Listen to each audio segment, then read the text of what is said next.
नमस्कार, सुप्रभात. दुनिया काय म्हणेल याचा विचार करू नका. कारण लोक विचित्र असतात. ते अपयशी लोकांची टिंगल करतात, थट्टा करतात आणि यशस्वी लोकांना विरोध करतात. त्यांचा तिरस्कार करतात. आपल्याला जे काम करायचं आहे ते मनापासून करावं.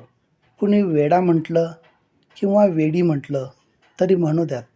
कारण अशी माणसंच इतिहास घडवतात. तसे संपर्कातील सगळेच लोक चांगले असतात. फक्त अडचणीच्या वेळी त्यांचा चांगुलपणा काय आहे ते कळून येतं, एवढंच. माणसाचं मन जितकं मोठं तितकं त्याचं आयुष्य सोपं. तडजोड हाही एक मार्ग आहे. माणसाने ती करायला शिकलं पाहिजे. जिथं तडा जाईल तिथं जोड देता आला की कुठलंच नुकसान होत नाही. तडजोड म्हणजे शरणागती नव्हे, तर ती परिस्थितीवर केलेली मात असते.